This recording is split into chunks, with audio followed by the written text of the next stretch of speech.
Hi, everybody. Welcome to Piercing the Veil. Welcome back, everyone, and happy Sunday. Yeah, happy time change. Yeah, I don't know if you lost sleep, couldn't sleep. I know the chickens are all messed up. They got locked up early. It's going to take everybody a while to get used to this. And we're sorry about the stupid @ thing. Some chats have it, some chats don't. They're slowly rolling it out. And I don't like it. I don't think anybody likes it. So it's kind of hard to see who everybody is. Right. We'll just go through this right now. Hello, Polly. And we have a Blazer. We've got Roger. And we have Robin. I know who you are, Robin. Win Walker. Welcome in. Gary Spike's the best mod in the whole universe. We got Larry. And let's see, am I missing anybody? We've got the Daddy, Richard Jr. Welcome in. Welcome in. And Blazer, Gary. I'm at the top of the list. Welcome in, everybody. Well, evidently, we usually go to Rumble, but evidently Rumble's down or something. Yeah, I got the bubble that popped up and said they could not connect or something. Yeah, I don't know what's going on with that because it showed that the show was over there earlier. So I don't know. Yeah, I had the bubble pop up and I couldn't see chat and it says I couldn't connect. So if anybody was watching this on Rumble, sorry, I don't know what happened. We'll upload it later. Mm-hmm. Welcome in, Kyle. Heidi Pop. Well, hope everyone is doing good and ready to sit back and let's do some squatching. Yeah, let's get her going, huh? Yeah. Well, tonight we got Roger Williams from Squatchin Holler, so we'll bring him up and we'll talk about his experiences and anything else that comes up, matter of fact. So it might not all be about Sasquatch or Bigfoot, so we just don't know. So we never know with our show. Hang on, it might be out there or it might be what you expect. You just never know. So here's Roger.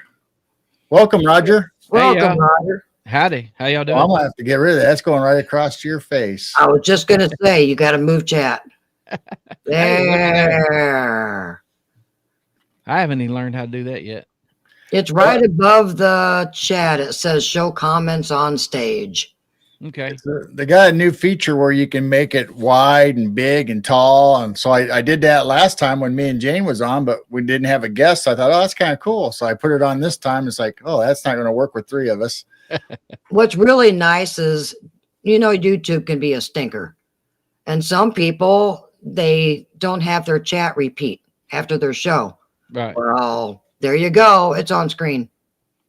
Yeah. When it first started, I was watching one of the weather stations one night. The weather was bad across the Midwest and coming to the Southeast, and they had that chat rolling, and I thought that's pretty cool. And it's better for the people that are watching on the TVs. Yes. And I kind of like that. Yep, nice. So every once in a while they come out with something that's kind of useful. Other stuff is like this YouTube with the @ thing and your YouTube ID. I don't like it at all. I guess I don't like that. Get used to it. You finally get used to people's names and then they change it to you. Changes, yeah.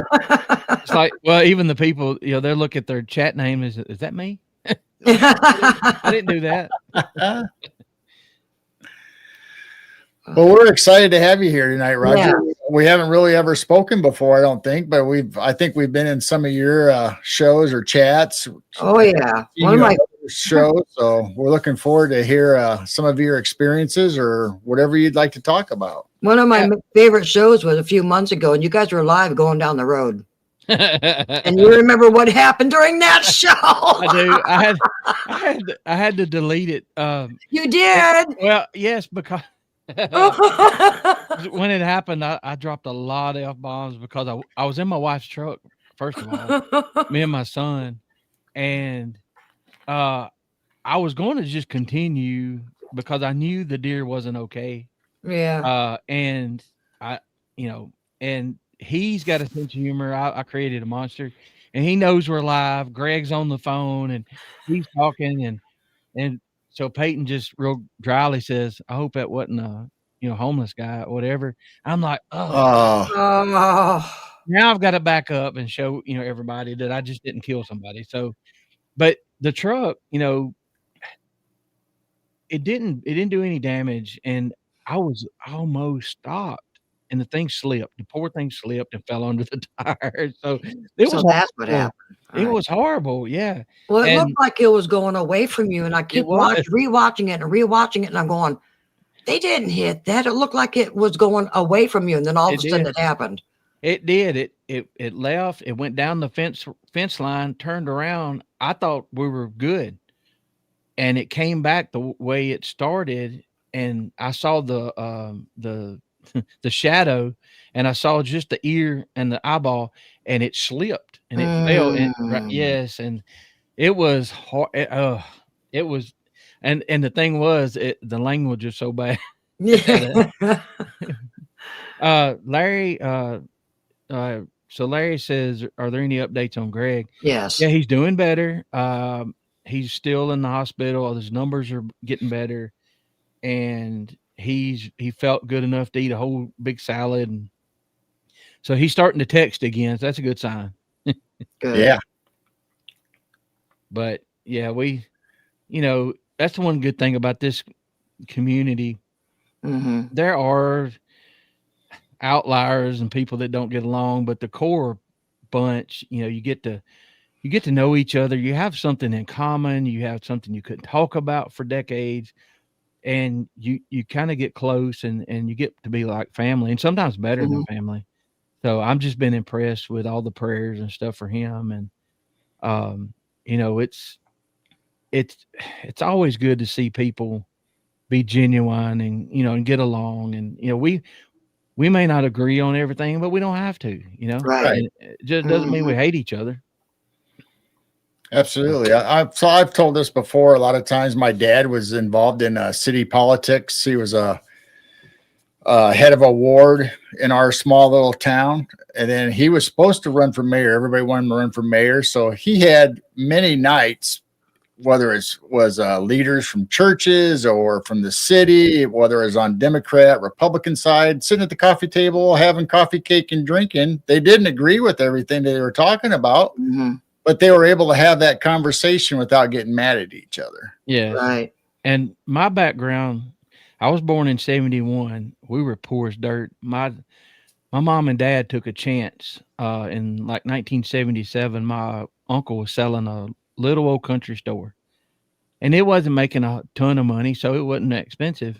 And anyway, they got the loan, and that's started my journey of listening to older folks, sitting out on the porch and listening to the stories. And oh man, when it came time for elections, they would talk about it back then, and they would argue a little bit, but they respected each other because they wasn't behind a keyboard. If y'all know what I'm talking about. Right. Yes. And Absolutely. so we said we'll agree to disagree, and we'll come back tomorrow and we'll have the same argument. So nobody ever flipped sides. Nobody ever influenced anybody. And something funny that come from that, one of the first men, or the first man I ever shook hands with was Al Gore. And he used to call my dad. He was young and in politics, and they would have town hall meetings, and he'd call my dad up, excuse me, say, "Hey Doug, can we do it on this date?" And he's like, "Sure." And so he's a big tall guy, and I didn't know who he was, didn't care, still don't. I'm not an autograph person. If I meet you, I'm like, "Oh, it's cool to meet you. I'm Roger. Nice to meet you." That's it. I don't. Everybody puts their pants on the same, and I give them the same respect. It's theirs to lose, right? So Daddy's like, "Here, shake his hand," and it seemed like his hand was big as a dang wagon wheel. But seeing how all that worked, and one thing I learned we had business is you can get in there, but you're going to make half the people mad. You can be in the discussion, but half the people are going to be mad at you no matter what. So it was best just to hang back and kind of observe. So Well, we go by a saying, life is like a buffet line. Eat off your own plate. And this world is looking at everyone else going, you've got different stuff. I don't like what you've got on your plate. How dare you choose that on your plate? No, just focus on your own plate. We all have free will to live our own lives. And that's where the division came in, because everybody's looking at what everybody else is doing and causing division. And what it does, just using that analogy, if I have pecan pie and you walk up with the last piece of chest pie, which is my favorite, if I spend time worrying about you eating the last piece of chest pie, I don't enjoy mine. So Right. let it go, just or make a trade. You want Make a trade, yeah. I'll give you half of mine. But anyway, right. People, I don't know when it come about, but I've watched it and being in business and then having a public job, and people have lost the ability to communicate and think before they act or open their mouth. Mhm. And it gets a lot of people in trouble. And I never thought I'd see a time where being able to bite your tongue would be like a superpower, but the people that go around and get and it's in the Bigfoot world. If I say something tonight, if somebody doesn't agree with it, next, they're going to be somewhere saying that Roger Williams is an idiot. And I'm going to tell you all up front, all I really truly know is what's happened to me. Right. My friends, the researchers that I know, I trust them to tell me what happened to them, and then we can kind of piece it together. But it's not one of those things where you can go get a book and there's an expert on Bigfoot. There's expert people they're experts in footprints and fingerprints and patterns of large apes. You had Jane Goodall, and she's saying, well, it's possible. Well, you have trackers, you have hunters, you have all these people, and even you don't have to be any of that. You can be just somebody that's in tune with nature. And there's so much going on. If I was to build a team, I wouldn't just go to the people on TV and say, I need you and I need you, because we're going to get you and put a camera in your face and we're going to sell ads, whatever. I would have a mixture of people with different talents and put them together, because that's the only way you're going to solve anything. And arguing, I told my son years ago, he was learning the game of football, and I was telling him, giving life lessons too. I'm like, look, the second you think you know everything, that's that point, write it down, what time and date. That's as smart as you'll ever be. When you quit listening to people that know more than you, that's the second you've reached your peak. I said, if you're okay with that, that's fine. There's nobody telling you have to go further, but don't get mad if somebody else does, or don't feel jealous or whatever. And I was trying to make the point to him, no matter what subject it is, I have an open mind with this. I know what's happened to me.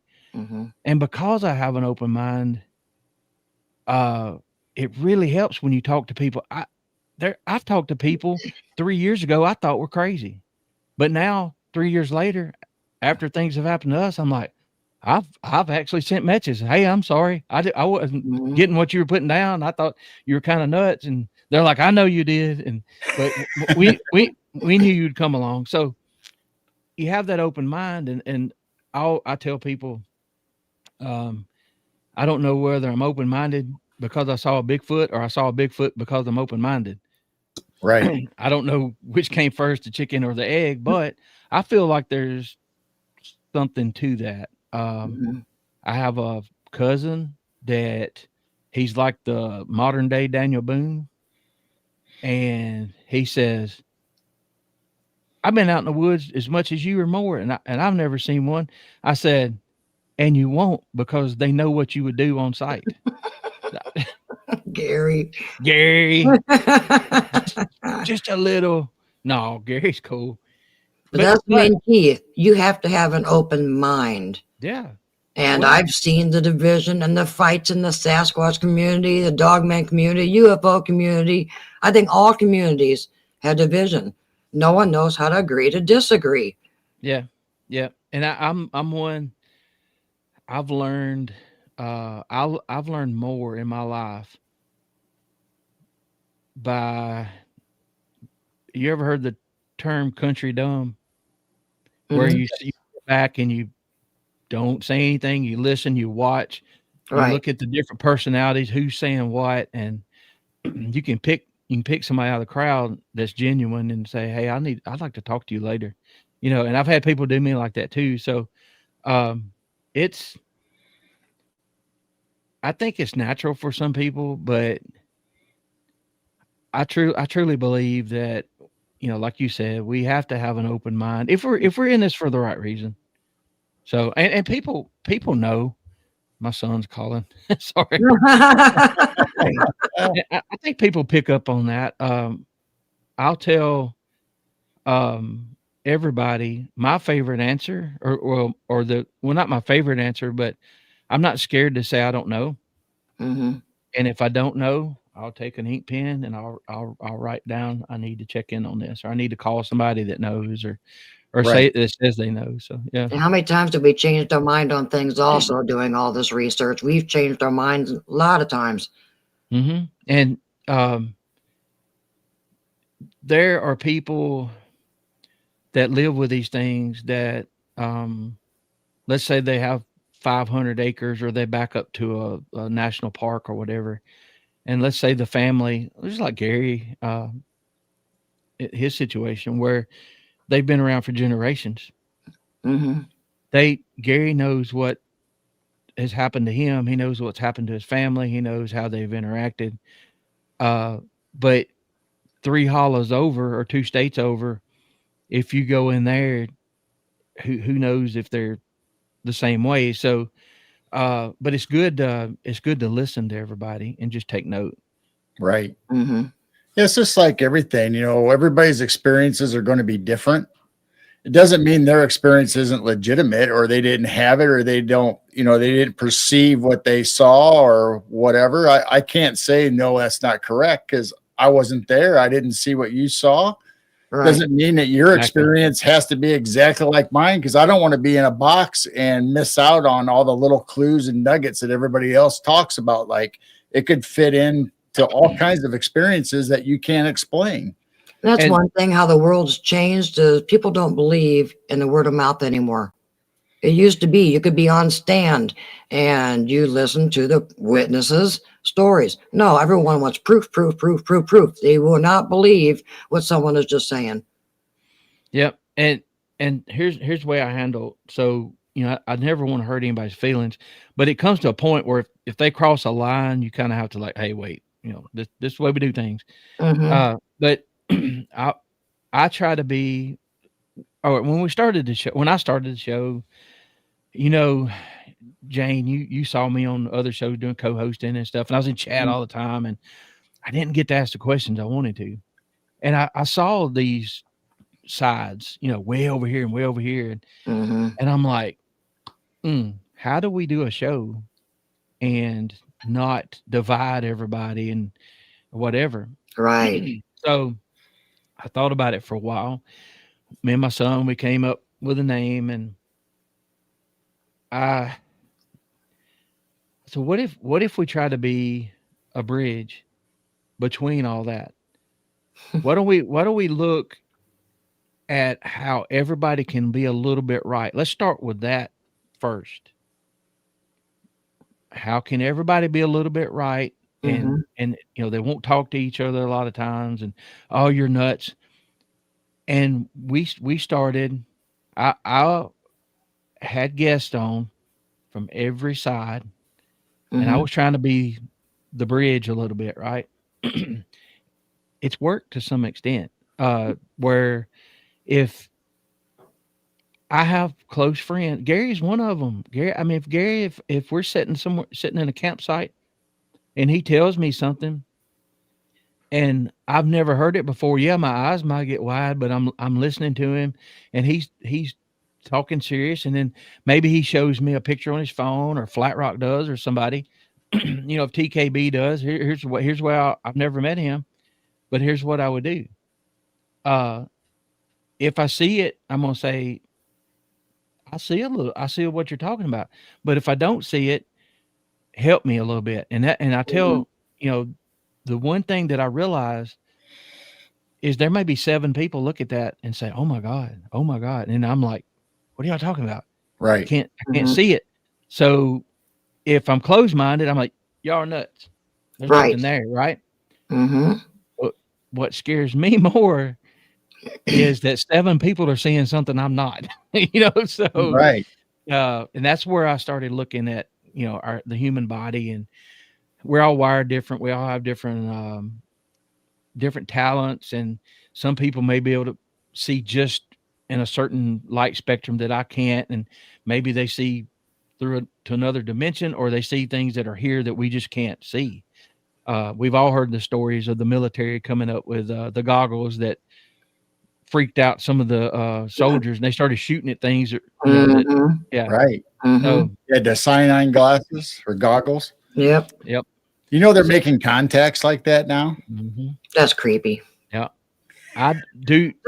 This world's scary. I don't want to see what's on the other side. So, well, you got. How do you go from trying to hide things from folks for 150 years, let's say, to like want to show them everything all at once? Yeah, I'm about going crazy. Well, the contact supposedly is just like the goggles in Vietnam War that you're able to see stuff that you're not supposed to. So they're redesigning them so you don't see those other things, but still have like a better night vision for seeing. Okay. So it was an accident again, supposedly. Yeah, and so Lori says, Roger, you had a little too much of that blue stuff last night. I was for y'all. I had my sister made some blue rock candy, and I was Walter White for Halloween. So. Yeah. I thought it was pretty cool, but now I got to wait on my hair to grow back. So, you were talking about everybody being able to have. Some people have special gifts or able to see things. I mean, just like in the paranormal investigations, when people go out there, you can be in a group of people and you're the only one that experiences something, or you feel a touch, or something, and nobody else feels anything or hears anything. I think it's our frequencies. I think it's our intentions, and not necessarily predominant whatever your gift is, but I think you just have to be open, and maybe everybody's not open and kind of have a closed mind on certain things, so they don't get a chance to experience some things. So I think it's the same thing with cryptids and Bigfoot. I think it depends on what your intentions are, how you feel about the subject. If you're out there thinking, it's just a flesh and blood creature and it doesn't have any other kind of aspects or gifts itself, maybe you're not going to experience that kind of stuff with Bigfoot. Maybe you're just going to get a big hairy monster that can tear you up. Yeah, I agree. We're all wired different. For example, my wife and my mom, a couple years ago, we were in East Tennessee, and we found some trails and some waterfalls, and we parked. And I've always been one, I think, because of stuff. I grew up in a haunted house. Or I started early with a haunted house, so I was always skittish in there. So, and my peripheral vision is way, like my son's got it too.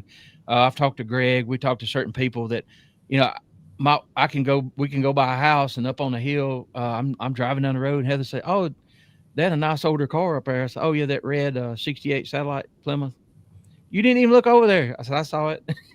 but so you have people that their vision is different also. There's nothing wrong with that. It's just different.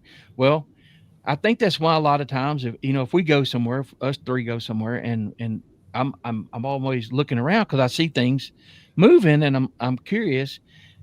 We were on that trail, and it came to a Y, probably 50 yards down through there.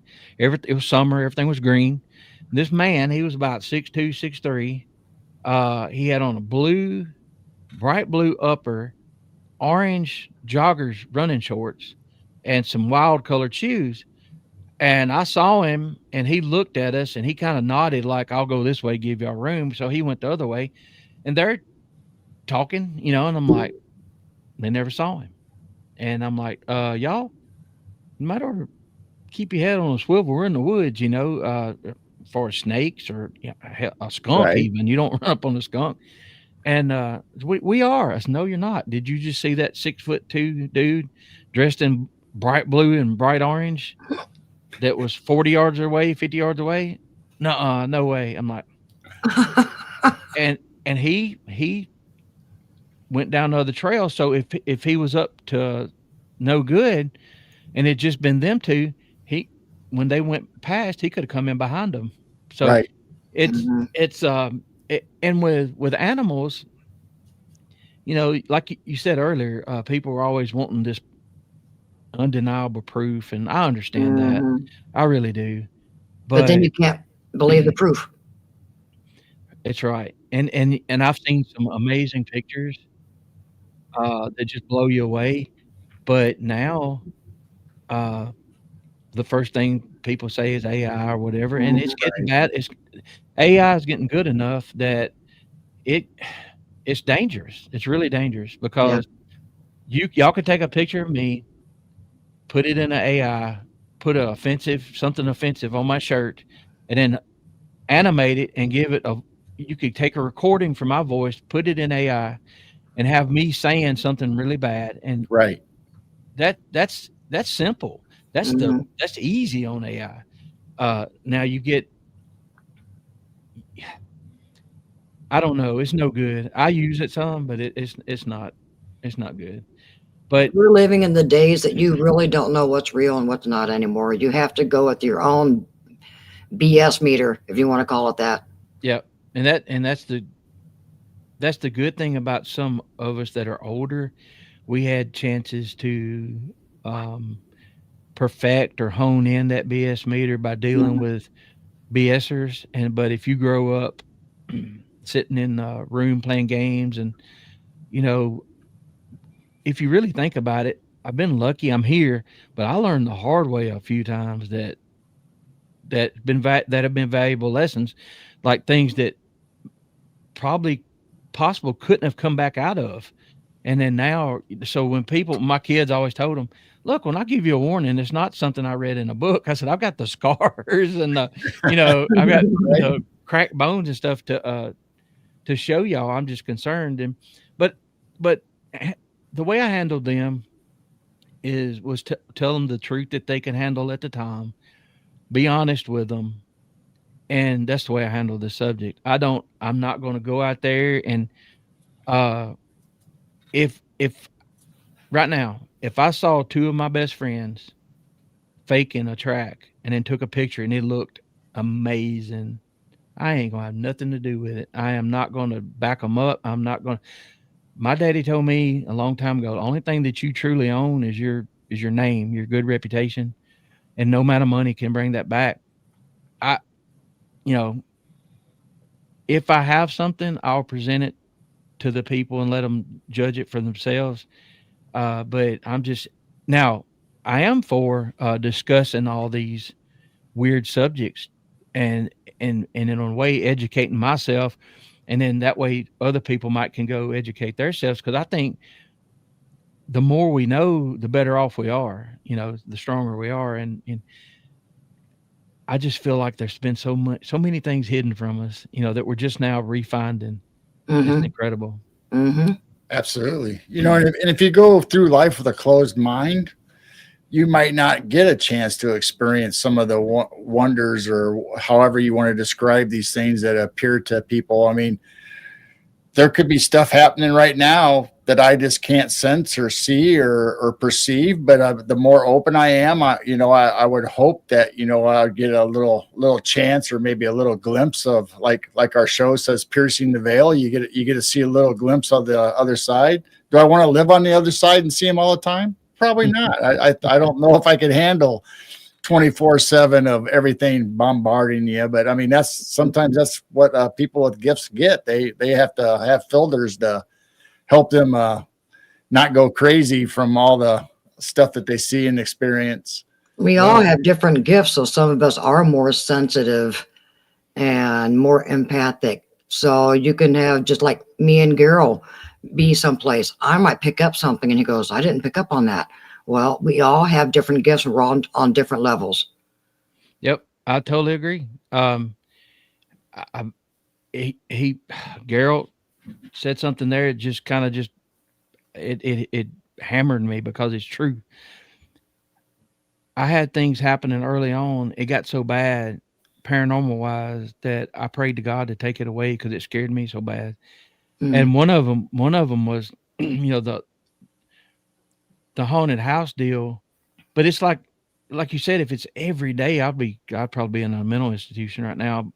But I've got 54 years under my belt, and so when I tell my stories, people are like, "Oh, that's a lot." Well, if you had something happen every 6 months or a year, you can have some stories, and it's not that it's all the time, thank goodness, because the last deja vu I had was like 20 something seconds long. So is it deja vu at that point, or is it seeing the future? Right. You know what I mean? But and that deal, I had a lot of like 1 and 2 seconds, maybe 3 at the most. The 3 are scary, like, oh, well, long story short, I had a dream. I was in my uncle's house, which we never visited much. He was close by. I was looking at in the mirror in the bathroom with a pink razor, and I had a stupid look on my face, and my female cousin was right here. And the dream went on, and I woke up, and I thought, what circumstances? Which I learned not to ask questions, because you'll find out a lot of times. What circumstances would put me in my uncle's bathroom with a pink razor? A few weeks later, they all went on vacation. All the adults did. I was working at the sheriff's department. They asked me to stay there and keep an eye on everybody, when I wasn't at work. And the sheriff at the time wanted us clean shaven. So guess what I forgot? I forgot my razor. Still not no inkling of what's coming. So I asked Stephanie, I'm like, you got a new razor or something I can use? I don't have to leave and come back. I got some in there, but you ain't gonna like them. I'm like, okay. So it's pink. She's laughing, and I lathered up a little bit, and she's talking to me, and I look up at the mirror, and it hit me, the realization of what I'm looking at. So that's where the weird look was coming from. This realization of like, oh crap, So I knew. I don't know what made me do this, but I had to do it. I turned around. I said, Stephanie, Rachel and Mike are about to come out of the back bedroom. They're going to be arguing. She's going to say this. I told them back and forth the conversation. Then they're going in the kitchen, and they're going to knock something heavy off the table. And then I don't know what happens after that. Oh, and wow. She looked at me like, and the door opened, and here they come, word for word, all the way up the hallway. Went in the kitchen, knocked a book. There was a big book on the table or something, and one of them accidentally knocked it off. And it was a huge surprise to me that it actually happened, right? But Stephanie looked at me different after that. She said, how did you know that? I'm like, I don't know. I dreamed it. So, I've had other things happen that weren't as clear. I don't know if it's premonition. There's 2 guys that was close to my age. At separate times, I'm driving down the road and I meet them in their vehicle, and it's almost like they were glowing. And I'm driving down the road, and not glowing, but there was a glow. You know what I mean? Right. Not normal lighting for the inside of a truck or a car or whatever. And I'm like, now I've never told this, I don't think, y'all. So driving down the road, I'm like, what was that? And within a couple of weeks, each time, both of those guys had passed away from accident. Now, I don't know what it was. I can't tell you what it was. I mean, that's why I like talking to people. And after the long deja vu or premonition, I was like, please, I don't like this. I don't like, because my mom and dad and everybody was on a plane coming back at that time. And I was scared until they contacted us and told us they were okay. So um, I don't know. I've started looking at why things happen to some people. And I told you already, I don't know a lot about this, but I have two M's. I have the half moon. I've got O negative blood. I've got blue eyes. I got Neanderthal DNA. I've got all of this kind of rare stuff supposedly, Right. and I've always felt different. And I like talking about this stuff because I I feel like when you watch a scary movie and you have these people, it's a fake story, but you have the people that was in the mental institution and they were telling the truth the whole time, and you're like, Right. well, I could see how that could happen because nobody believes you, Mm-hmm. but I think that happened a lot in the early 1800s and early 1900s that you had people with gifts, whether they're mediums or voyeurs or whatever gift they had. I think, and they kept telling people these things are happening. There's people here. They're, talking to me. I think that's why they got put away, is because of their gifts, not because they were mentally unstable, but because they couldn't communicate what they were seeing or talking like we would be able to communicate with each other. And so they got put away. that's interesting. You say that. Kenny Shivers is one of my good buddies now. We met because he was just watching shows and he sent me a message, and now he's like a family member. He's actually, one of his hobbies is going back and finding out the history of certain people, and he's helped me a lot. So we've discussed some things and what happened to the Native Americans in the past. And I have Cherokee blood on both sides. My great great great great grandmother was Lydia Gray Eyes, full blooded Cherokee. I had a encounter in the woods. I tell this. Let me write this down. Um, but there's some conversations that Kenny and I had, and I just, I sit around and I ponder. And that's my own word. I mean, I can't shut my mind off. It's like an 8-track skipping around. And it hit me, a thought run through my head that a lot of this history and things that we have known for centuries, and all of a sudden there's a few generations that don't know that. And I'm like, what happened? What's different? And talking to Kenny, I'm like, wait a minute. And I said, man, you know what? I'm beginning to think the separation between the Europeans and the Native Americans was from people who know things to people that didn't know things, and that communication could not, be had. And because you listen to a lot of stories like what Kenny has, and he brought us some things I didn't know, and we're going to have a show this upcoming week about giants. I got locked onto that when Kenny told me that a lot of the mounds, burial mounds, had giant skeletons, and the head was facing the north and the feet facing the south. There's a new YouTube video popped up this past week. Giles County is our neighboring county. Richland Creek is right over here. I can be there in 3 minutes. And there was a mound found that had giant bones. Yep. So and you don't know, does it have anything to Bigfoot? Maybe, maybe not. But it does have, there's a connection between hidden evidence, and there's evidence been hidden. I know people who've sent stuff in that disappeared. Right. Mhm. Absolutely. It's gone right now. It's not anecdotal. I'm like, hey, did they ever get your stuff? Yeah, they said they can't find it. I'm like, what? Yeah. It's amazing how all of a sudden it disappears and no records of any of it.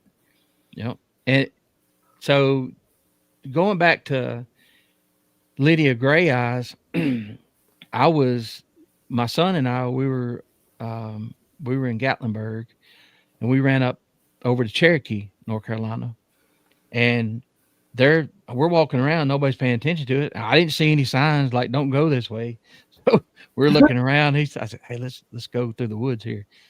Can we?" I thought, "Dang, there's not a sign saying we can't." So we took off, and the woods are so. Yes, I'm a hunter. I don't hunt as much, but that's where I've done a lot of my thinking, my self reflecting, some coming up with a plan for life. it's always been a place where there's no outside influences, so that the woods are special to me. And so we were walking down this trail, and I'm like, I love being places I've never been before. And we're walking, and I see these three people coming to me, and it's a young man, a young girl, she's really, really pregnant, and an older lady. And when I always, from our store, I always greet people, look them in the eye, hey, how you doing, whatever. And I looked up, I said, hey, how you doing? She said, good. And we passed each other, and I stopped in my tracks. I was like, oh crap. Peyton said, what is it? I said, she's got gray eyes. Oh. And I turned around. I said, and she was Cherokee. I said, ma'am, can I ask you a question? She said, sure. I said, what are y'all doing? She said, we're walking the baby out. I'm like, what? She said, yeah, she's due. And I said, what if she has it right here? She said, I can take care of it. And I thought, oh, well, I have no doubts, but I don't want to see it. So, and so she had a good sense of humor. And, I told her, I just came clean. I said, and what she said, her answer, I had full body cold chills. My son told me later he almost jumped into the river. But anyway, I said, ma'am, I'm gonna be honest with you. The reason I stopped you is I have a great grandmother, and she's full-blooded Cherokee, and her name is Lydia Gray Eyes. And she smiled with her whole, her eyes and everything. And she said, she's always known who you are. And I was like, whoa. And I learned I just got chills. Yeah. Oh my God. I learned more in 45 minutes than I had my whole life, and she said, it comes, it comes, just keep doing what you're doing, asking questions or whatever. And it's similar thing, that I was working for the Tennessee Lottery. This is about 2019 or 2020, maybe. I'm in this old country store, and this lady, I'm talking, and I said, oh, come on, I'm in your way.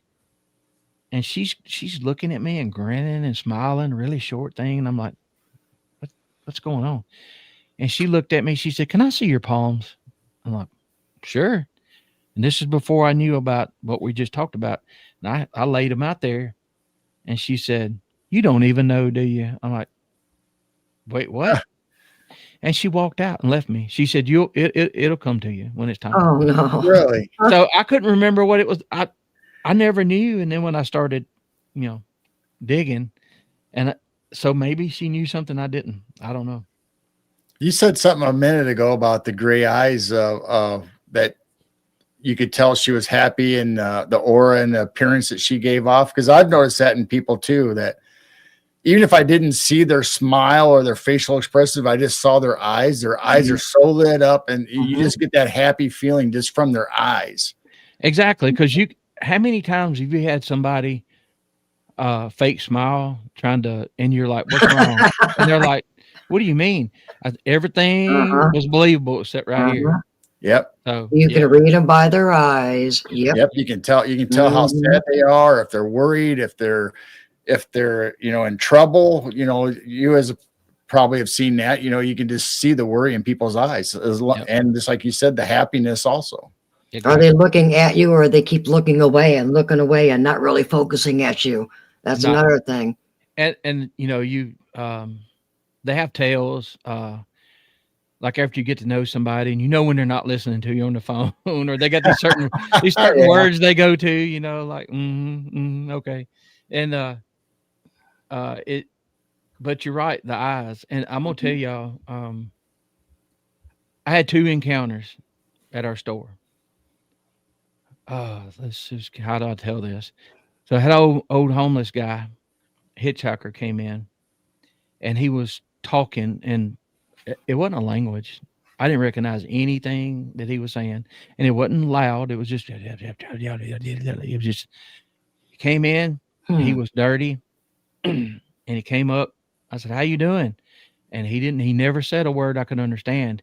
When I looked into his eyes, they were the ice cold blue, and his whites were clean and healthy as anything. It was so white and so blue that it made the rest of him look dirtier. Wow. Hmm. And I'm looking into his eyes and I'm like, what am I dealing with here? You know? And so I gave him water, I gave him stuff to eat, but he didn't take all of it. He took just what he needed. Hmm. The Budweiser guy was outside and I saw him talking to him and he walked in and I was like, how'd that conversation go? He said, I don't know what I was just dealing with. I said, I don't either. I said, I don't either, dude. I said, that was the weirdest interaction I've ever had in my life. He said, I tried to give him some stuff. He had water and drinks and stuff too. He said, I tried to give him stuff, but he refused. He had, like a bottle of water and a sandwich in his hand. And I've never had anybody turn anything down like he did. He just like, no, he took just what he needed at that time. And so anyway, man, I think Clyde said it first. He said, man, there was something weird about that. He said, you think that was an angel? I said, man, I was thinking the same thing. I said, I can't believe you just said that. That's how weird it was for him too. So anyway, I think I've seen the good, the best of the good. I've also looked evil in the eyes. And a man and a woman walked in, and as soon as I locked eyes with him, I knew. I knew. And so anyway, with the way everything went down, she was trying to run interference, and I just kept watching him. And I had my hand in a certain spot, and she said, you need anything else? He said, no, we need to go now. And she's like, what? He said, no, trust me, we need to go right now. And she walked out confused. He turned around and looked at me, and I nodded at him like, thank you. And he nodded back like, you're welcome. They drove to Nashville. When I got home to eat supper, they went up to Nashville, which is 50 miles away, and they killed a man for $20 at an ATM. Oh my gosh. Yeah. So they had just left the Marshall County jail, and their plan was to rob me, but I knew that I had to let him know without saying anything that I knew. And so, that's like one of those things like, oh, thank you, Jesus, but the difference in those two people, what I was looking into their eyes, I don't think there's anything outside of either one of those, if that makes sense. It's all in here, because looking in that first guy's eyes, there was just this peaceful, it was crazy. I can't explain it, but I'm glad there was somebody else was there that experienced it and wasn't in the store with me and come in. And he said it first. I didn't say it. I was kind of, but so so they walk among us, y'all, whatever we're talking about, good, evil, Bigfoot, whatever. I mean, I've seen a Bigfoot, saw one in 85. That's why I'm here. I'm about 2 years ago now, not quite 2 years ago, I saw a pregnant female. It took me 2 weeks to wrap my head around it. Wow. I had to go back and look at the scale. I didn't go back I was just driving, and I saw a normal size man walking beside the guardrail. And when I saw him that gave me scale, I was like, oh, she was a big one. Because she was like 30 or 40 yards past that point, and she had the gray. It looked like at first I thought it was a hoodie, blacker than black. And I thought, that's crazy. It was the frost. You know how the frost covers the green grass, makes it white. Right. Well, that black stood out so much, and it was hunting season, but there wasn't a gun. There wasn't any orange. It was just all black. And then, but the gray here and the gray in the breast area and the first thing I thought in the stomach area too, the first thing I thought was, who wears a backpack on the front? Like, yeah. And the way she was stanched, it was as you coach football and stuff, you're talking about getting a football stance or whatever. She was in a stance with her knees unlocked, and the left foot 12 o'clock and the right foot was at 2 o'clock. So I think she could have bolted pretty quickly, but her head followed me.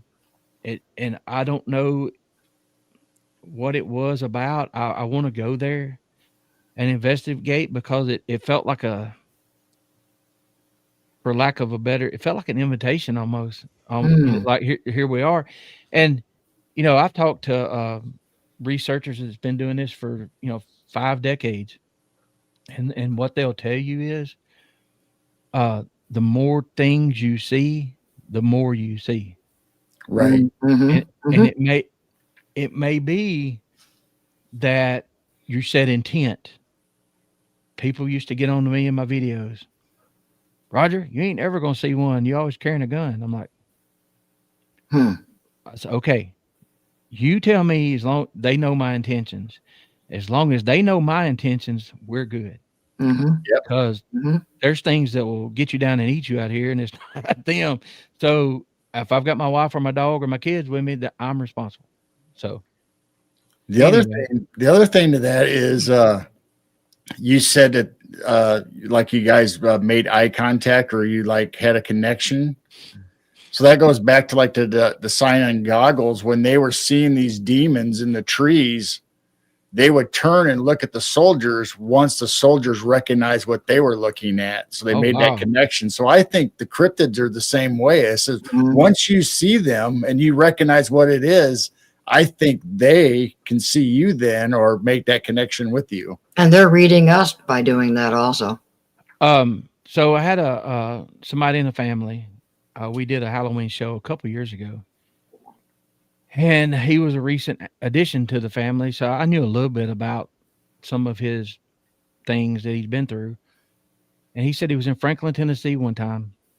And this is what gave me the idea about the different spectrums and different people seeing different. He said he was walking on the square, people everywhere.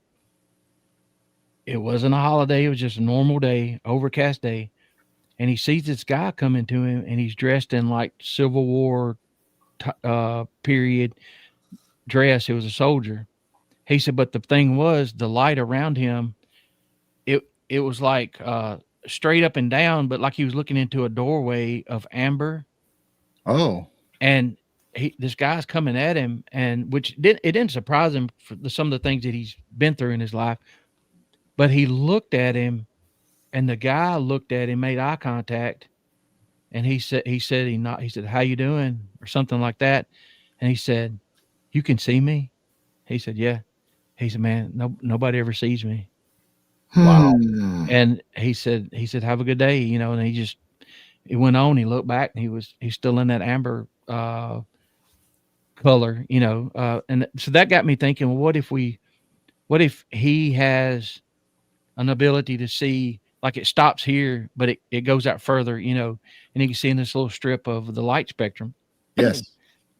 I don't think that's far-fetched. Absolutely. That's amazing. I think that's a lot of the spectrals and the things that people see. I think a lot of times maybe their gifts unlocked for just that certain moment, but then they might not ever have it again. And some people might have it all the time, but just don't ever practice it or hone that gift. I agree. So I feel like I've been shown things. Now this is after years of speculating and self-reflecting and all that. I feel like I've been shown things at certain times where I might handle it. I told somebody about seeing this legit UFO when I was like 17. And they're like, "Did you freak out?" I said, "No, I don't think I did, because I saw Bigfoot when I was 14.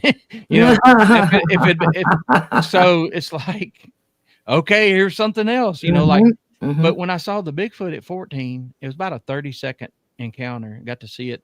It turned and looked at me. There's nothing in between us, and it walked up a hill. And getting to see that, I think, it twisted my mind up, because people were like, well, the first thing I noticed was everything was wrong. I'd seen my dad at 5'7", 5'8" walk from that way a lot. It was way bigger than him, taller. And, the proportions were crazy. I I tell people as a 14-year-old, I didn't know to look for certain ratios. It just didn't look right. If one of you guys, each other well, and I could give you a certain clothes to wear, but you could probably tell each other from 200 yards away just by the walk.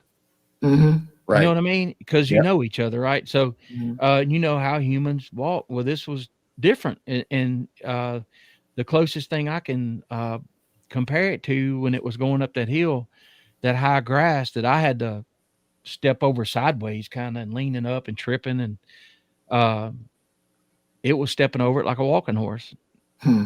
and it was, and years later, I'm like talking to one of my buddies, and I'm like, you know what? We always say how smooth the head is, no head bob and all that. I'm like, wait a minute. This thing was walking up the hill and had a gait like a walking horse.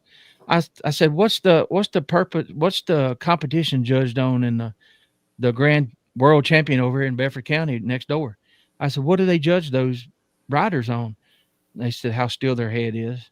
Mm. And I'm like, exactly right. Oh my God. So I don't know whether it's the shape, the foot being able to flex. I believe they flex.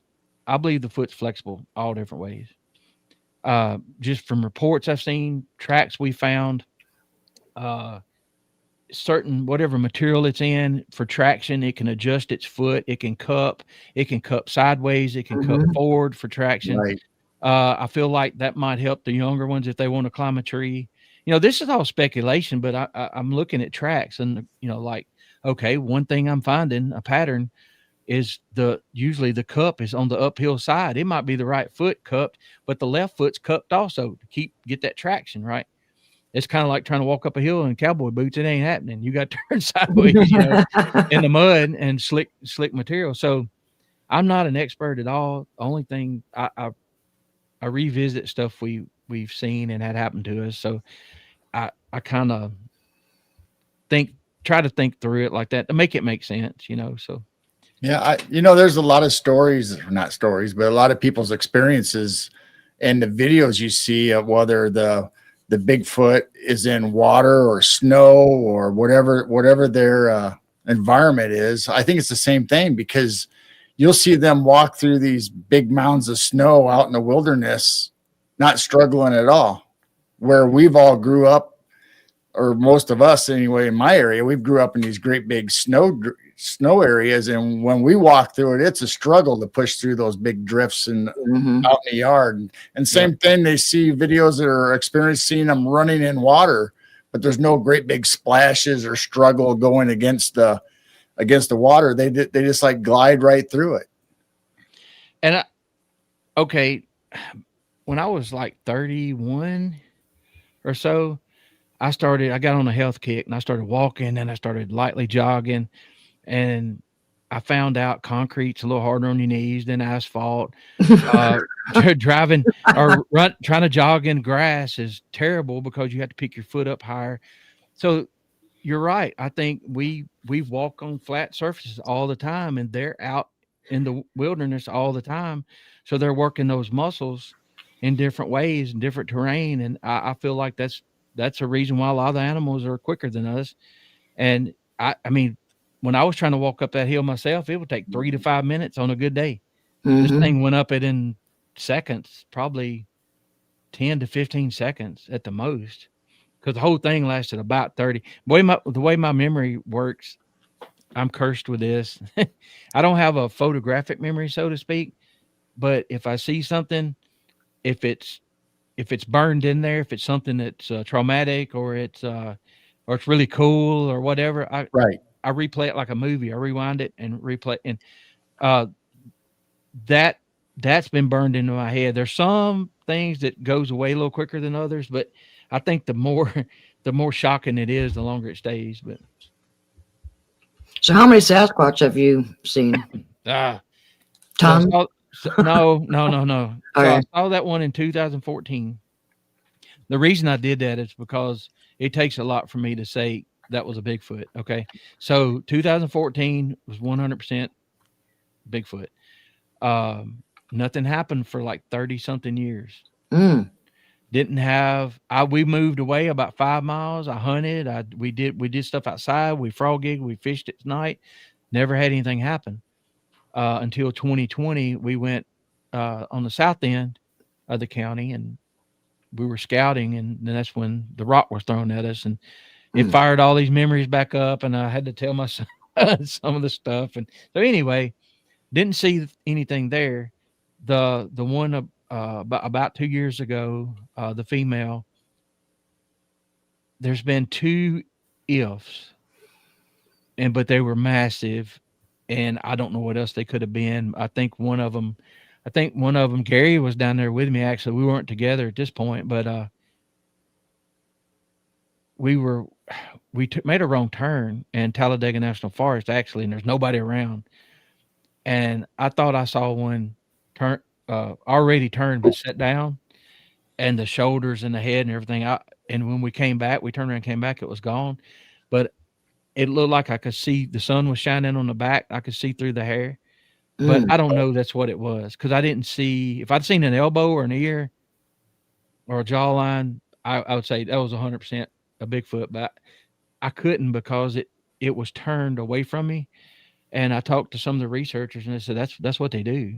They turn their face away from you and sit down. I didn't know that, but I'm not going to count that one. So I'm going to say 2. Yeah. And that's a lot. They're rare. I mean, I've had rocks thrown at me. We've had boulders thrown. We've had trees picked up and slapped against other trees. We've had them huff and growl, bluff charge, mumbling because they're mad. Scream. We had a scream one night. And the good thing is, most of these stories from 2020 on, I've had witnesses with me. So we might not we have some good recordings. We have, I had that orb video that just shocked me, because I still don't know what it is. Nobody, I've sent it out to experts, and nobody's responded back, because nobody knows. But orbs are a mystery. Yeah, and it was beautiful. I talked to a lady at a conference. She was paranormal, geared towards paranormal. She had her crew. She happened to have a new guy, which I didn't know that. And I was like, "Hey, man, we've been Facebook friends for a long time. I never talked to you. Can you tell me what this is?" Oh my God. And she yelled at him, "Get over here if you want to see what a legit orb looks like." And where were you? What, all this stuff. And but I saw a face.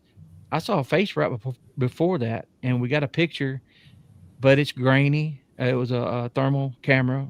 I know I can look at the picture and tell you what was there, but we didn't have it on. We didn't know how to use it, actually, and it was a really good one. And I'm kind of panicking, like, "Hey, we need this on now." So the guy punched the button. He punched the photo button instead of the camera on. So I've got this picture.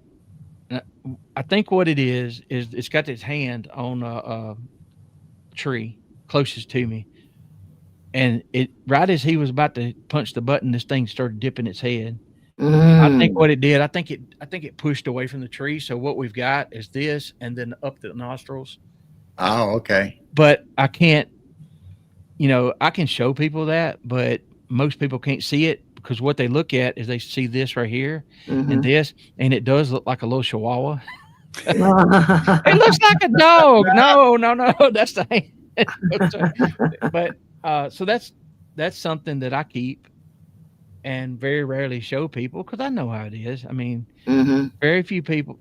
I was looking through the lens, so I know what's there. But and I don't even count that one, y'all, because I don't know that it was a Bigfoot.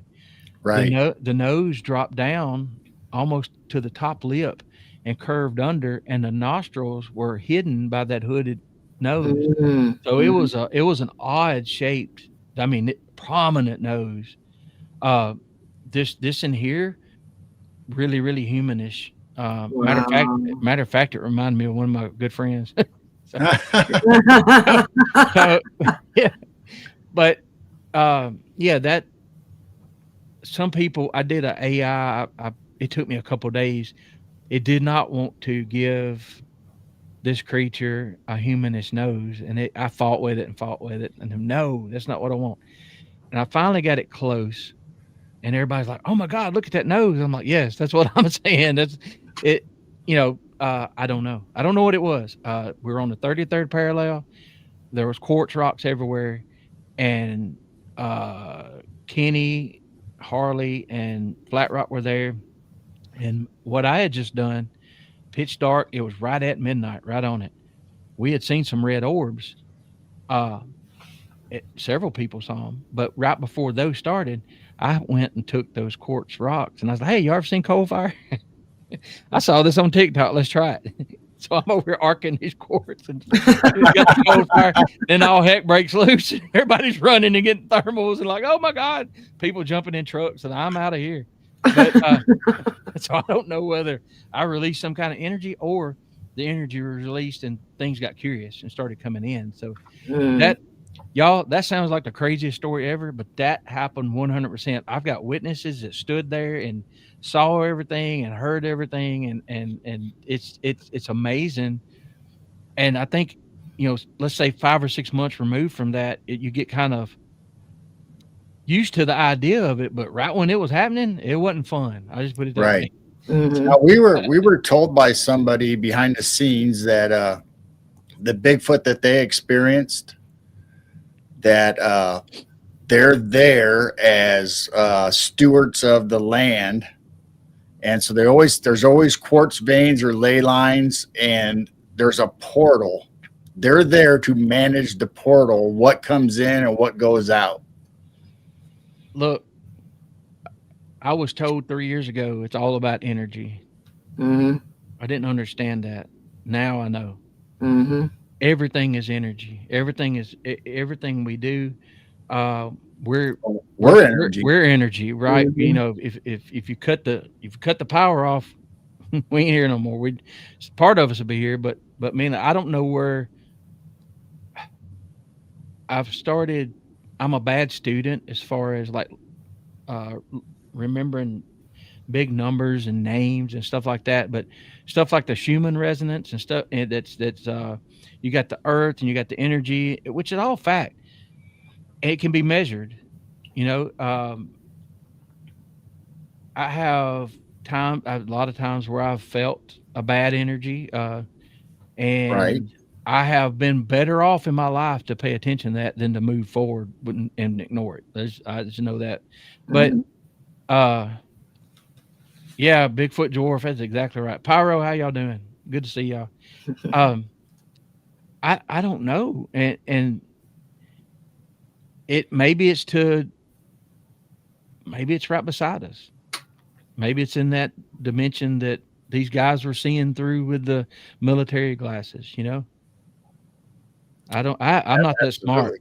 I'm not that smart. Yeah, I don't have a clue either. I just know that it kind of resonated with me when we heard that, because we always wondered, they were always found there could be a gold vein, it could be a quartz vein, but usually when you find quartz, you find gold. I mean, there's kind of a link there anyway, but how the portal opened or why it's not closed, I don't know, but she said their specific duty was to control that port or that portal, because evidently there was bad stuff trying to get in. And that was not all Sasquatch or Bigfoot are assigned that, but these particular ones that she was able to, I don't know if communicate or sense from. That was their job. And I think there's a possibility also that when I say could be different types, I mean, you talk to researchers, they'll tell you in different regions there's different types, and some of them overlap, some of them are meaner than others. But also, if something is intelligent enough to navigate through this world and then make you think you saw a Bigfoot, a lot of these sounds we were learning also that's, we, like I said, generations ago, people knew this, but you can take a sound and, get your vision blurred if it's a certain frequency, or there's healing frequencies now, that I've learned about. Right. And I've tried them. There was a lady at the Tennessee Wildman Conference. Randy Brooks come over. He said, "Hey man, you need to come look at some of her pictures." I'm like, "Okay." So I left our table and went over there. Well, she's showing me the pictures, but I'm looking at these bowls. I'm like, "What is this? It was a monster bowl, and she says made out of quartz. And she started, rubbing around the rim of it, and I mean, my whole body lit up. The closest side, the closest to it. I didn't ask her, and I shoved my hand down in that bowl. I didn't touch anything, and when I did, my whole body started. Yep. Just it was nice. It was a good feeling, but that's just proof right there. I mean, that, my little science experiment, I probably almost got cut by a little old lady, but messing with her bowl. But I have several singing bowls and several different sizes. And yes, they're all different frequencies and energies, and you can just feel it. It's not a new age thingy or anything, or the Buddhists use them. Okay. But I used them for actually massage therapy on the body, and you can just feel the vibration shoot into the body. And even with a gong, you stand next to a gong and I hit that gong back there, you can just feel those waves going inside of your body. It's an amazing feeling. And if you look at, I don't know, there are theories why everything was changed to 440. I play a guitar. I know you play instruments and stuff. I don't play. I'm not good at it, but I always tune to 440, right? Then I started reading about the 432. Yes. And I go and look. That's P. Willie's my son, y'all. Don't pay attention to him. Hi, P. Willie. So he said, if a sperm whale with its frequencies can basically make you implode, imagine what else is out there that we don't know about. Yeah. Me and him, we ride around and talk about things. He Googles, I ask questions, and I tell him he's crazy. But that's why I like being around him, because I had this idea. I'm like, hey, you remember we've had these people talk about the screams and then the whip crack at the end? He said, yeah, I've heard that. I said, we've heard some similar stuff. I said, Google and see if I'm driving down the road talking to him on the speakerphone. Because if I don't, I'll forget.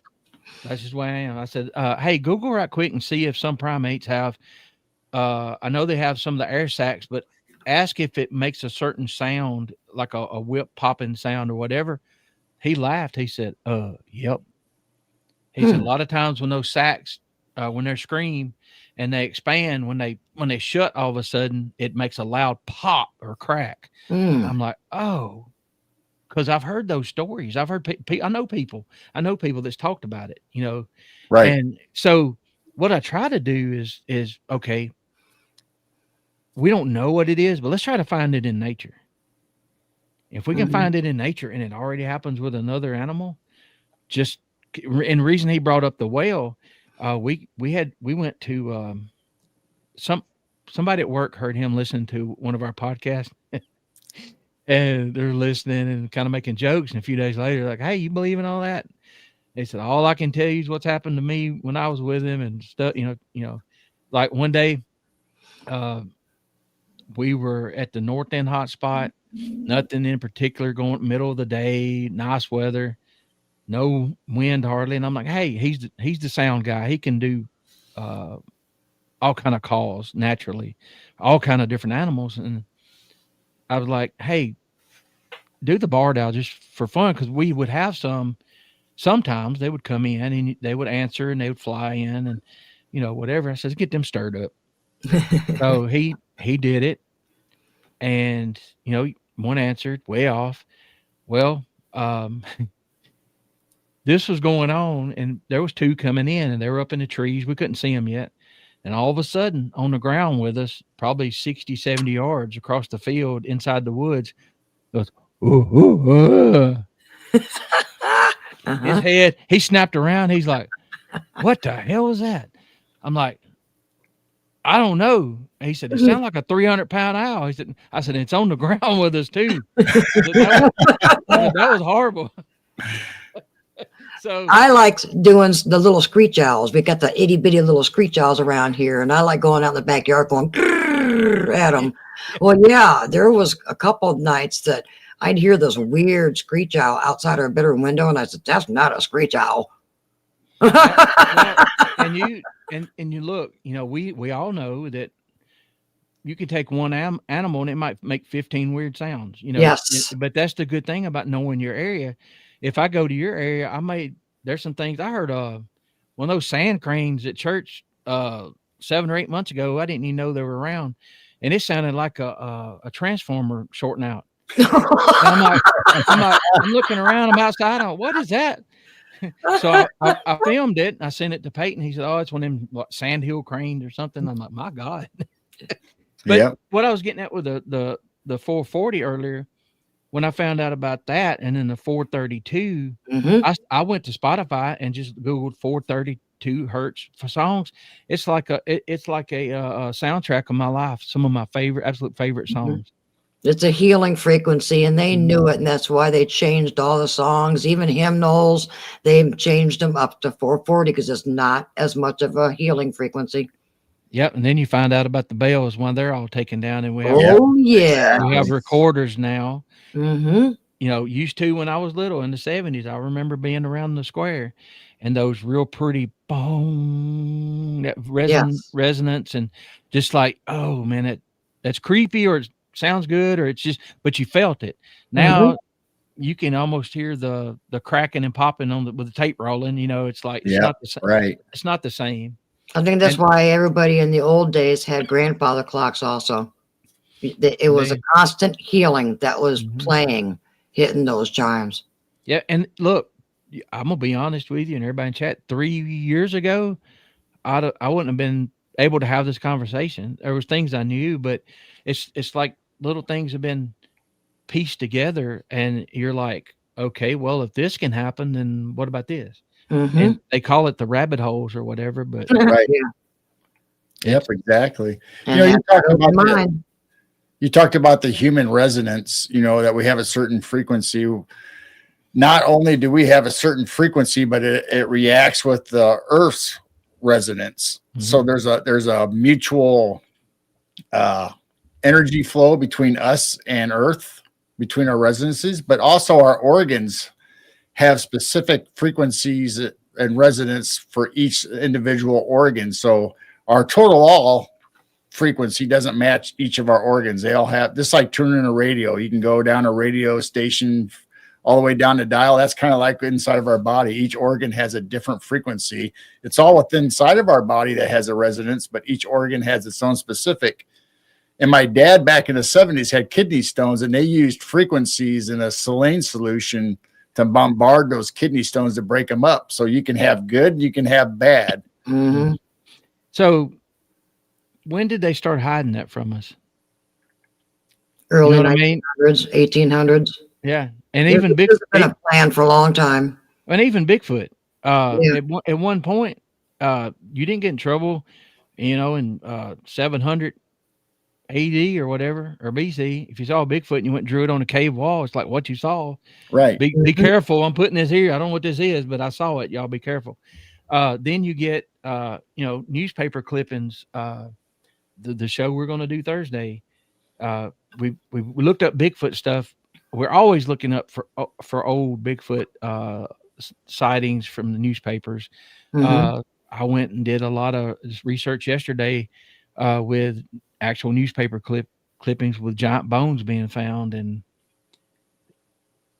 up to a certain point, like you said, they just cut off, and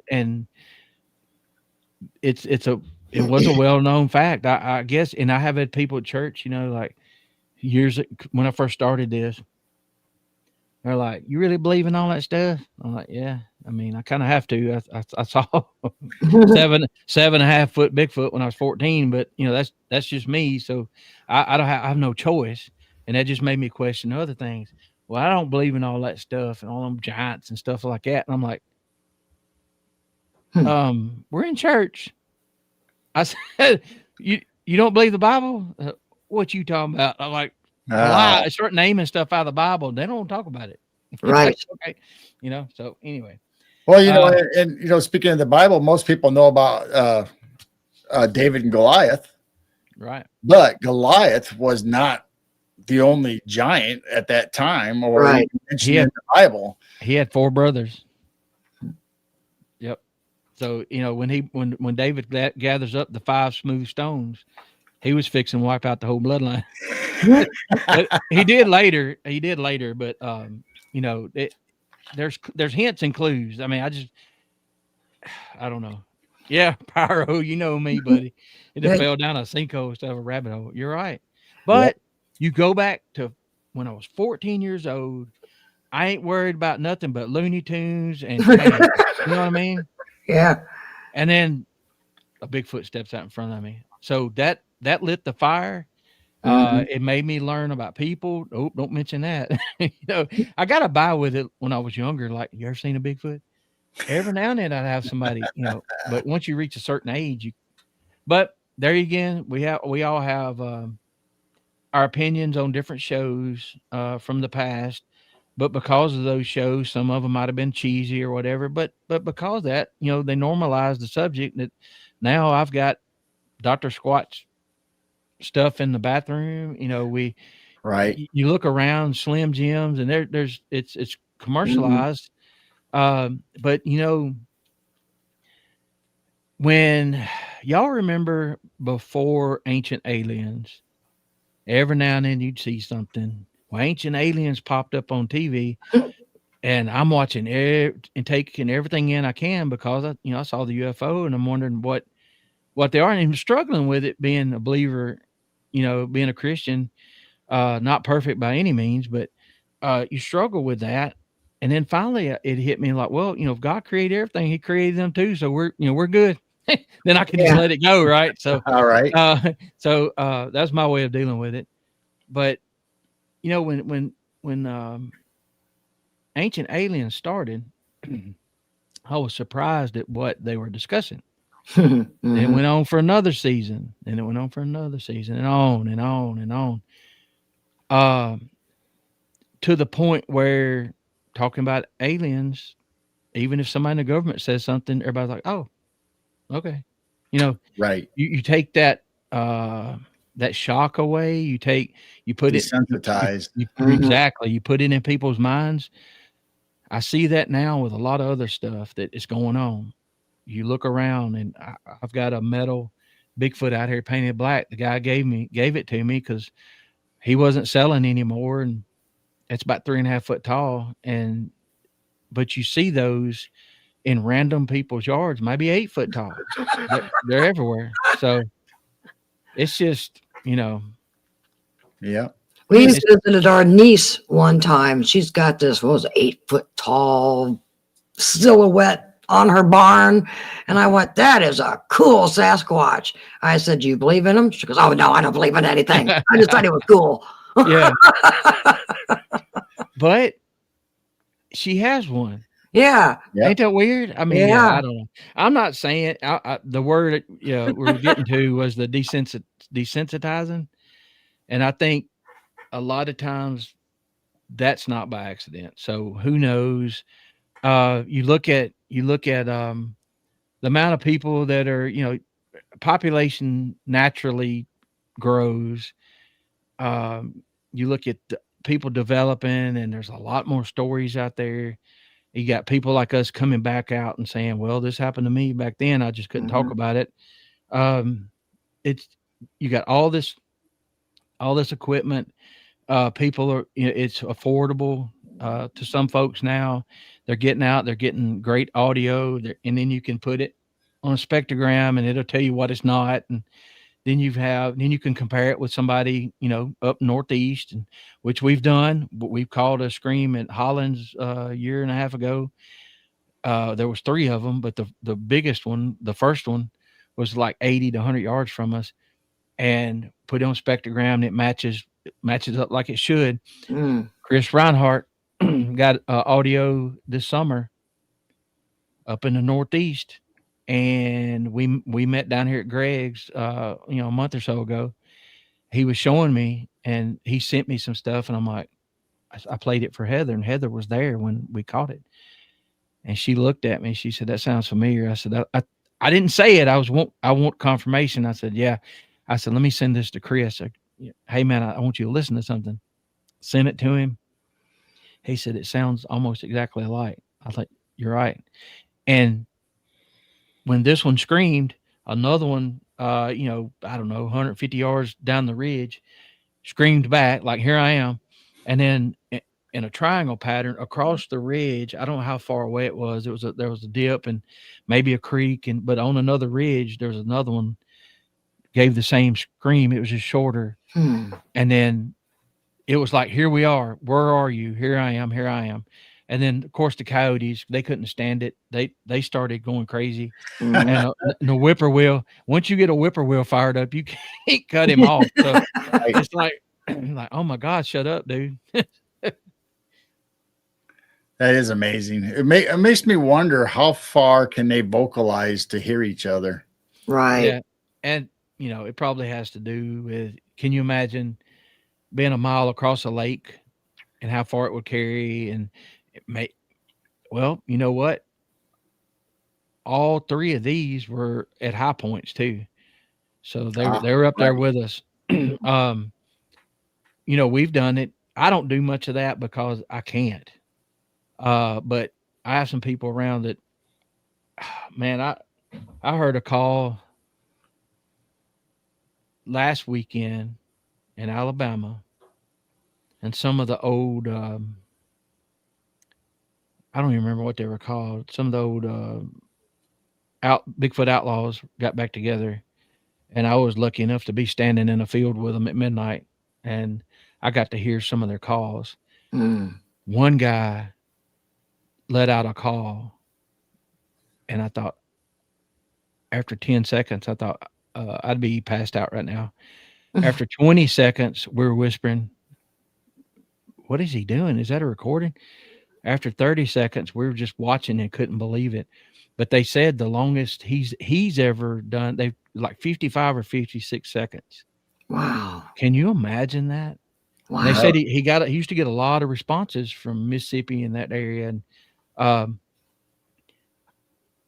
the ones I've heard that now the difference was the volume and the feeling of it. If I'd have been, as close to him as I was a Bigfoot, it would have probably knocked me to my knees. But this one guy that my son's in here now, he heard him at work, and he said, "I got some stuff going on, and I just don't know what it is." Well, they had a cow killed in a manner it wasn't normal at all. We found a boneyard. I found 4 fresh tracks. The guy said he heard what sounded like foot and suction in the creek down there. I'm like, well, y'all hold back. Let's go down there. There was tracks. There was 4 of them, very fresh, and halfway in the mud, halfway out in the water, the rest of it. And then, so his story, he took a guy hunting. They were like 25, 26 years old. And he said, we found a big track and some soft stuff. So he was kind of scared. He didn't know what it was, but it was huge with toes. And he's like, no way, no way, no way. He's talking to himself, And on the way out, he heard something to his 7 o'clock, or maybe it's 5 o'clock over his right shoulder. And he said, I think we got something following us out. And the way it was coming, it was going to meet them at a certain point before they got out. So he's like, okay, stay calm, stay calm, stay calm. He said, all of a sudden, this scream roar let out. He said he dropped his gun, fell down on the ground in a fetal position, covered his ears, and was yelling like, stop, stop, stop. The other young man started projectile vomiting immediately. Wow. Oh, wow. That's how close it was. And they didn't go back to that spot. And so Peyton and I were we're walking around, and me and my dad had a little bit of unofficial sign language, or when something's up. And I started finding some things, and I looked at him and nodded, this ain't right. So I said, hey, how many hogs y'all got missing? We don't have hogs. You don't have any missing? No. How many horses you got missing? We ain't never had no horses here. How long the family owned all these acres? 50 or 60 years, I think my grandpa said. Okay.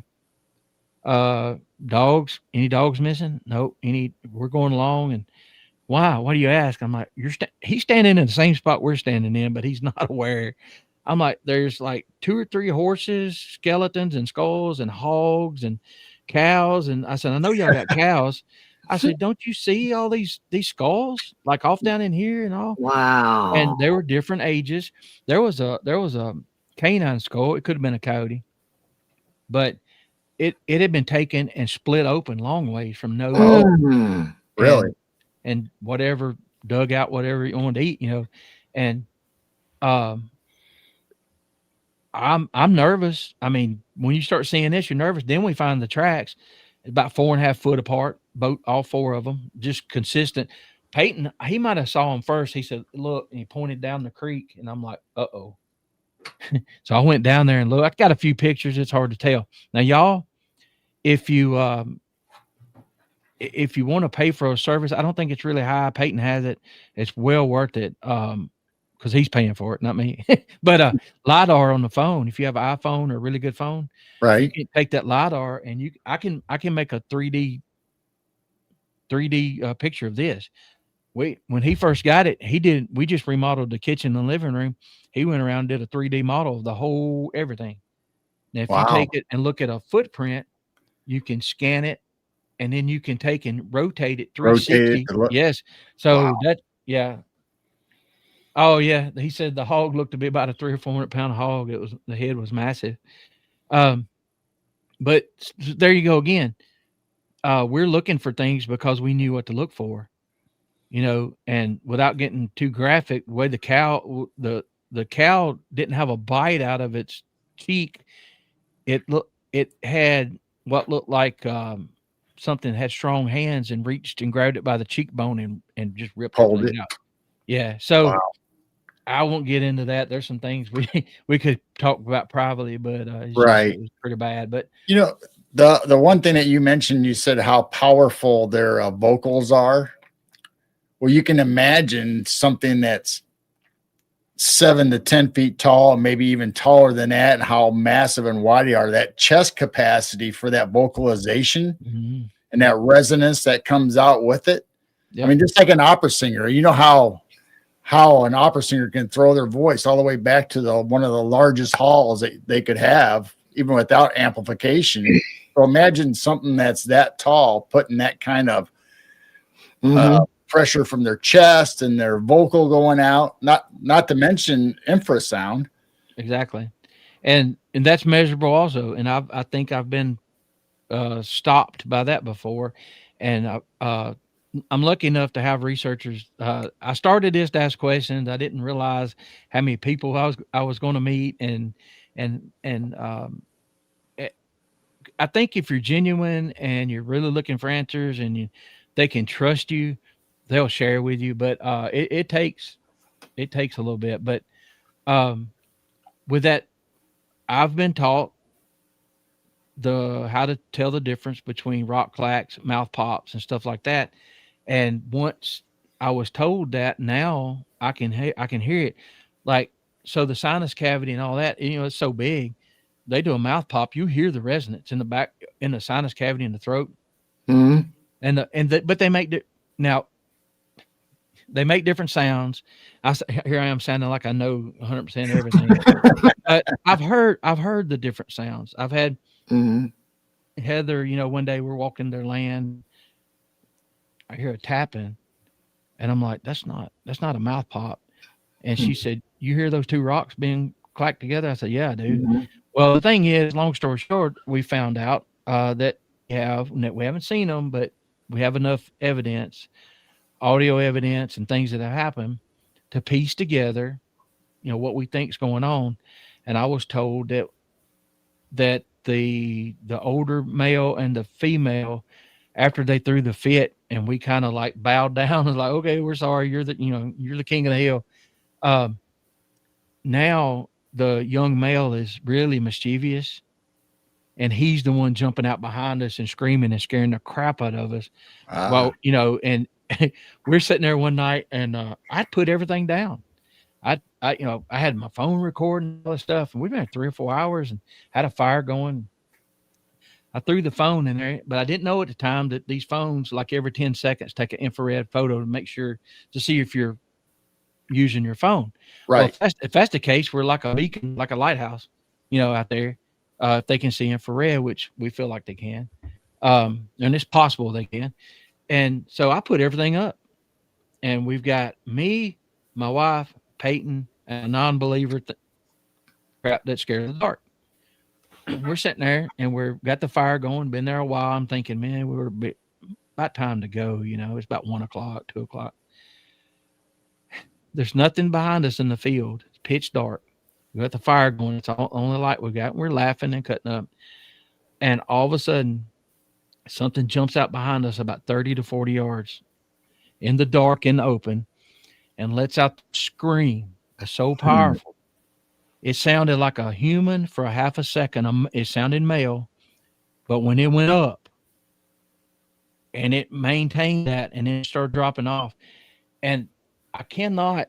So I'm going to explain it to y'all. And when I explain it to people, I'm like, what? And I'm like, yes, exactly. That's what I'm looking for. So they're like, what did it sound like? I'm like, how do I paint this picture? So I'm like, okay, let's say you take somebody and you duct tape them to a tree and you play some music like for a week, right? Then after they go crazy, you take a hacksaw and start sawing their ankles. Oh. And they're like, "Oh my God!" I'm like, "That's the reaction I'm looking for, because that's what we did." Because I can't. It was so loud and so. Right. It's a shock maybe?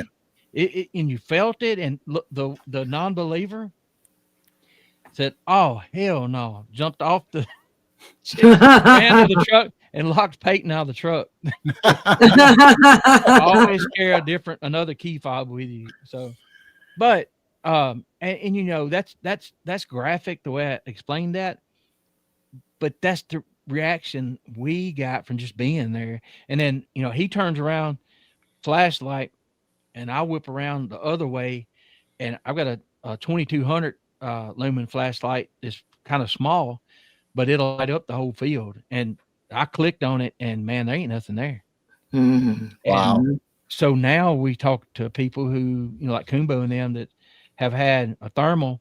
You got a thermal image of like a 10-footer standing 20 feet away from you, and you throw the 2 million candle watt spotlight on it, and there's nothing standing there, yet it's still showing up on the thermal. Wow. So, there you go, another rabbit hole. Yeah, exactly. That place, we've heard chains rattling. Chains rattling. I've heard 2 different times. I've heard a woman laughing, the same laugh, but there's no. There's little topsoil. It's in a river basin. There's a lot of exposed rocks with, a lot of, I don't know what a lot of them are made out of or whatever, but the missing 401, that's one of the things. It's the exposed rocks. There's tons of that. We don't even go in the summer because it's so snaky. All right. Wintertime. If we go in the summer, we stay out in the field. But yeah, it's an odd place. There are so many things happened since 2020. But we've either got video or we've got audio, and we've got multiple witnesses. And that to me, I'm not trying to prove anything to anybody. Not at all. I want to be somebody that people trust to talk to. Y'all know this. Got stories you can't. You honor the wishes of the person, like, hey, but don't tell my name, we've got all those. It's just a weird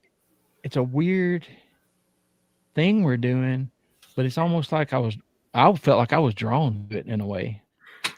Right. Absolutely. Well, Roger, we've been going for about an hour and 40 minutes. Do you have anything else you'd like to talk about, or we can end it right now, and we can always bring you back for another session sometime? Or we didn't even get into the paranormal stuff, but I know. Yeah, anytime y'all want me to come back, I will.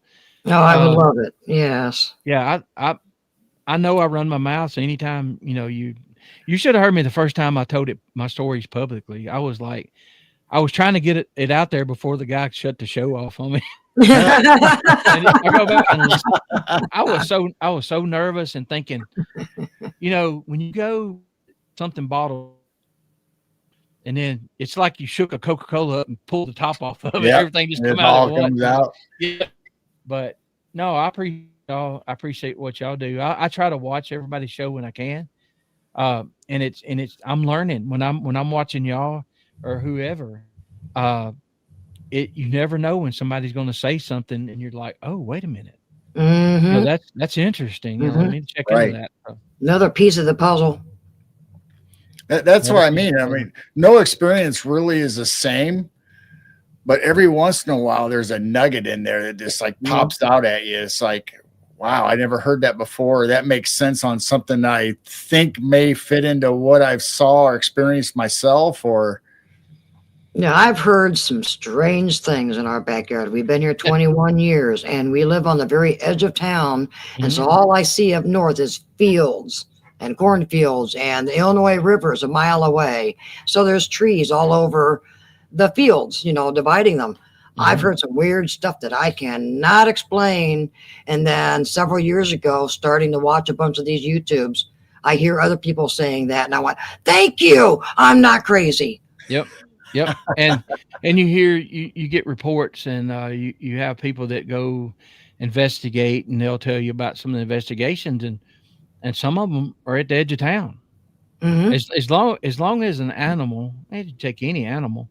I told somebody that the biggest buck I ever saw had his like a blizzard cup stuck on his nose outside Dairy Queen one night. It was a monster buck, but he had a way to get to and from without being seen, and that's the key. If you can, it's funny.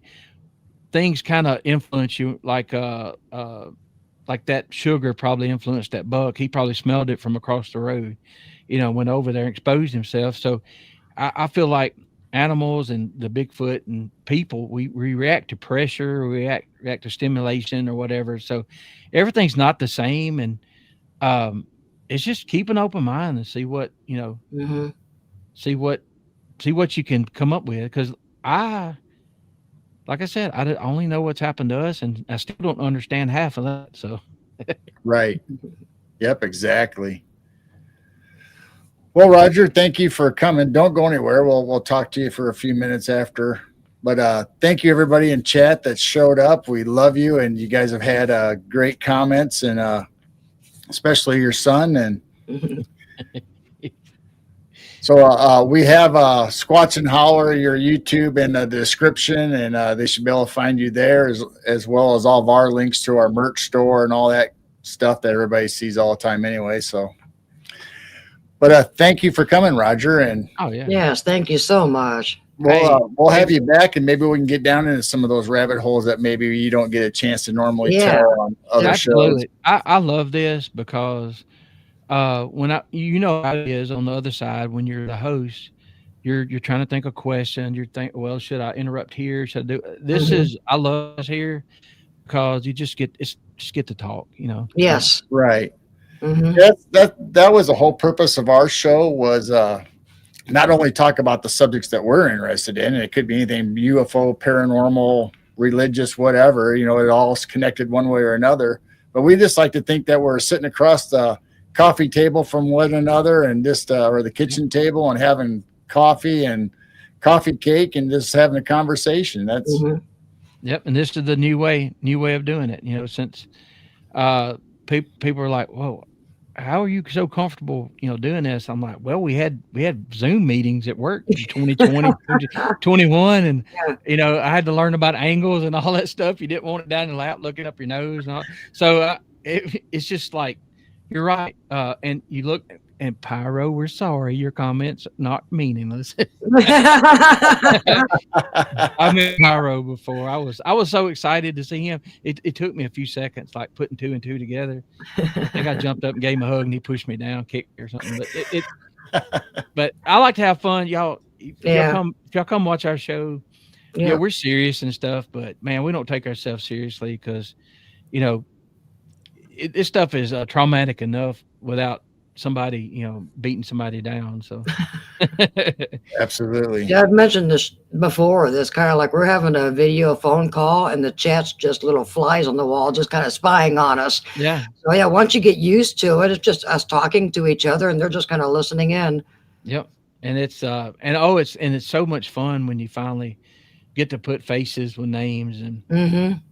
so there's Catherine. I want to say, hey, Catherine. And I know I'm gonna get in trouble because I see a lot of y'all. I'm not gonna go through the list. And thank y'all for showing up. And if y'all haven't checked them out before, did y'all used to do one really late? We still do. Wednesday nights, we do the Night Owl Lounge, and Okay. it'll start around 10 p.m. Central, and sometimes it'll go to 3 or 4 o'clock in the morning. Yeah, back when I was, I just first had my hip surgery, it was on pain meds watching. But me and Pyro, like we'd be all over the place. But yeah, thank y'all for doing what you do, and I appreciate y'all having me on. And it's just it's therapy. You know what I mean? It's just right. Mm-hmm. That's all I. Yeah, I mean, like you just said, it's therapy, and sometimes it's educational, and sometimes it's just like Jane said. Okay, I'm not crazy. Somebody else is talking about the exact same thing that I was thinking or I experienced. And so it's a good thing all the way around. It's also a fellowship. You can be in a bad mood and watch a show and be in chat and start cheering yourself up by just being amongst other people, and laughing. So it's good therapy. Yep, it is. Until a troll comes in chat. Hey, that can be fun too if you don't care. It's still a good time, no matter what. I'll bring them up on screen. So you know what's about to happen. 5, 4, 3, 2, 1. Yep. Goodbye. Yep. It's fun doing it live, isn't it? Yeah, it is. Yeah, it is. Because see, we've all been through it where you couldn't talk about things. We had people say mean stuff, and then when you realize that they react like they do because they're scared, then you're like, okay, I'll give you a pass, but you're blocked. So thank you everyone for joining us. Thank you, mods. Thank you for posting the links. We just greatly appreciate all of you, and everyone got along, and I didn't see any major questions or anything, but no, there was a few comments. I brought them up, but that was about it. No, we appreciate each and every single one of you guys. We just love this community. We all just support each other here. Yep. Me too. All right, everybody. Thank you for coming. Make sure you check out Squatchin Holler shows if you haven't already. Like I said, the link's in the description, or you can just search Squatchin Holler and it'll come up. And check out our shows because we got more shows coming up. Wednesday nights is the Night Owl Lounge, and once in a while we'll do a movie night over on our Rumble channel and have some old scary movies or whatever. So that might be coming back around Christmas. We took a little break from it, but other than that, thank you, everybody. Thank you, Roger. And yes, thank you. Keep looking up, everybody. Keep your vibrations high. That's right. Love you. We'll check you later.